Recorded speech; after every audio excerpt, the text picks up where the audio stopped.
Hey guys, welcome to the channel.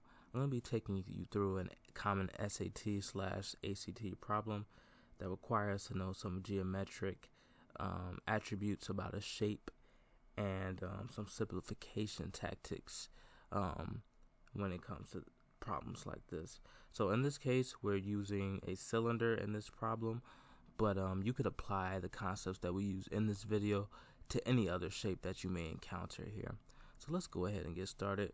I'm going to read the question here. So the question is asking us, what is the surface area of a cylinder with a height Q and diameter D? So let's first write out a surface area of a cylinder, right?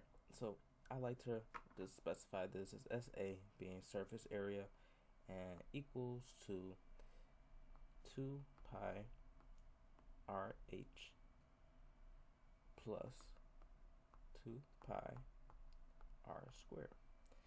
Now we know that in this case r is our radius, and we know that h is our height. Now you're probably wondering how I was able to know that 2 pi RH plus 2 pi r squared is the surface area. This is something that you'll learn and pick up in class, so you'll already have this knowledge when you do encounter a problem like this. All you need to do is memorize it so that when you do encounter surface area of a cylinder, you know how to write that in expression form. So in the context of our problem, we know that the height in our question is equal to Q, and our diameter was equal to D. Now, what else do we know? Now, what can help us in the context of this problem? How do we write this problem in terms of Q and D? So we have our radius here. So now we're looking at all the information. We have the surface area, we have the radius, we know the height. Okay, now we have some pieces to our puzzle here. We have the surface area, which has 2 pi RH and plus 2 pi r. Okay, now we have a lot of the pieces to our puzzle. We have our surface area expression, and we have some of our facts, knowing that the height is equal to Q and diameter is D. So in our expression, we know that we have it initially in terms of R and H. So how do we get this now in terms of Q and D? Well, we know that height, H, is equal to Q. So we know H is equal to Q. So that's fine.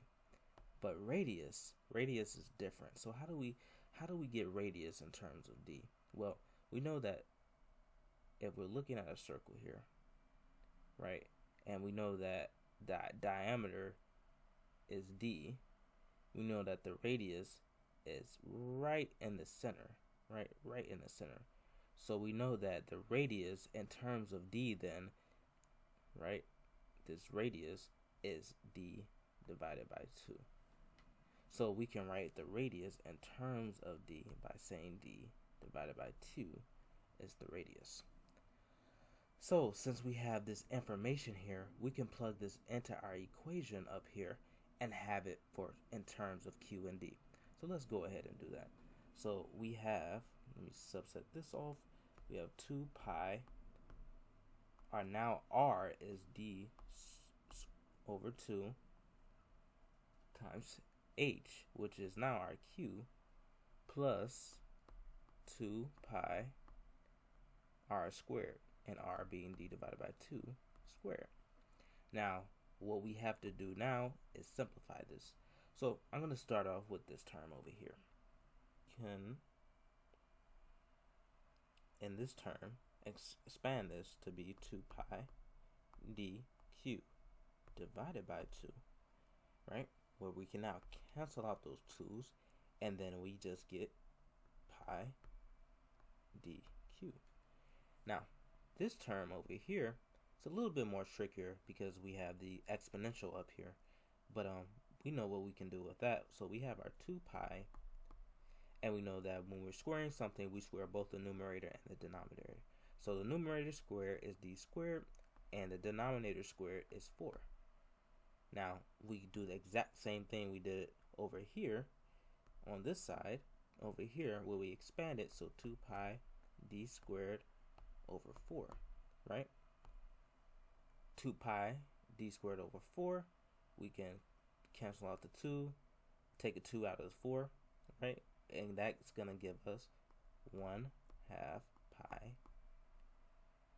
d squared. And we bring this down here, and we have pi dq, right? And let's add our plus sign, and now we simplified this. Now this is enough for the ACT, but if you do want to simplify it further, you can look at both of these terms over here, and we can see that they both have a pi and a d in them. So we can take a pi and a d out. We can factor that out. And then we're left with a q over here plus 1/2 d. And we can simplify it to this, but this isn't necessary for the ACT and SAT. You can leave it just like we had it before, where we just have the pi dq plus 1/2 pi d squared. And this is how you go about solving this type of problem.